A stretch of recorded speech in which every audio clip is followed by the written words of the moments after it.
根据最新的观测资料显示，现在全台湾都在暴风圈的边缘了，所以全台湾各地方都在下雨。首先看这张雨量分布图，上个小时新北市的乌来大概是104，现在118，所以每个小时将近15到20毫米的雨量在增加，因为它的暴风圈现在已经够到东半部地区了，所以这条线呢就是东北风所带来以及地形所带来的雨量，所以未来的雨量从这边慢慢在增加，由北向南，东半部地区有是由东的北面向南走，所以这个雨量来讲，从现在开始，其实风雨的情况会越来越大。在潮汐方面呢，目前来讲的话，像这个地方的潮汐达到了，就是浪高达到了将近3.5到4公尺，北部的浪高也将近有4.7公尺，所以东半部地区花东外海这边的浪高大概有7.8到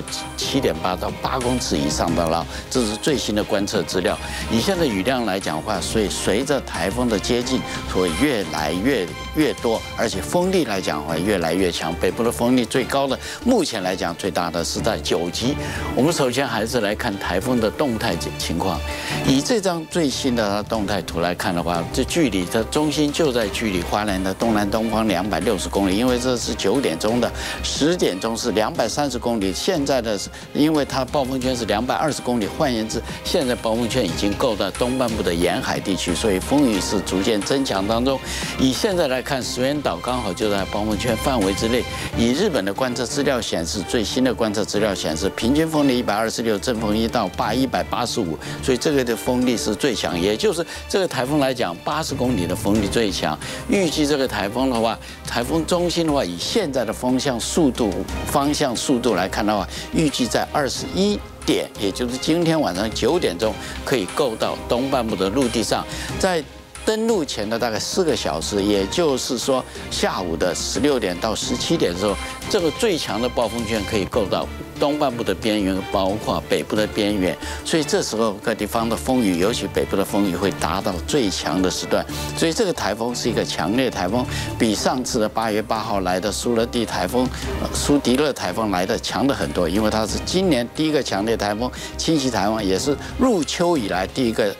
强台侵袭台湾。以这个方向、这个速度，在明天早上大概清晨的时候，在这个地方会出海，是不是会在这个出海？要登陆以后看它的走向，所以目前看到的气象局所公布的资料，大概是在这个地方出海，时间大概在明天清晨的2点到3点，一直到8点就走到台湾海峡中线以后，以这个方向、这个速度，这个台风完全脱离台湾本岛的话，要在明天中午以后，登陆到大陆地区，它的强度会减弱，它的范围也会减弱，这时候台湾地区会脱离它的范围，但是金门、马祖还在暴风圈范围之内，所以这个台风对全台湾，不管是含外岛地区，都受到它的影响。我们用它的卫星图来看看它的结构以及下雨的情况，台风也非常的大了，表示这个台风呢不会再增强，只会减弱。以目前还是一个强烈的台风姿态，会侵袭台湾地区。最外围云系现在已经在这个地方，所以在雨势来讲已经开始增加。第二个最大的暴风圈的雨大概就在这个地方最大，另外呢，次大的最大的在这里，次大的在这个地方，这些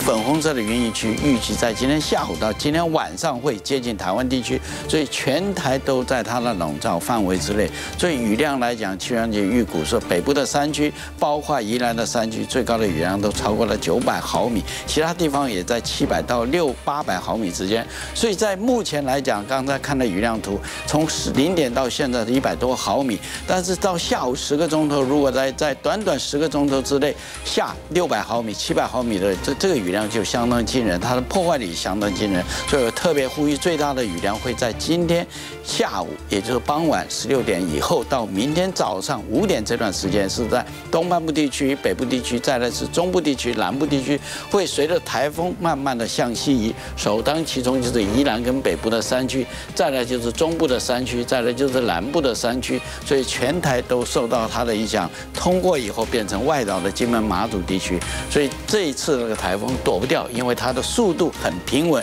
而且有加速的趋势。这个有个好处，它影响台湾的时间会相对的会小了一点。我们用另外一张那个卫星的雷达回波图很明显，台风也很大，所以我特别强调，这个台风就是以目前的强度会影响台湾地区。这个就是现在下大雨的雨区，这些雨区的话，随着接近会慢慢接近当中，所以全台都要严加防范这个台风对台湾的影响。再次的提醒，今天晚上是风雨最大的时候，可是呢，在东半部西半部这个地方是在满潮的时候，昨天15，今天16，月亮也最圆的时候，所以最高的潮高可以达到2公尺以上，所以这时候要特别呼吁西半部地区在今天晚上预防海水倒灌。以上是台风的最新动态。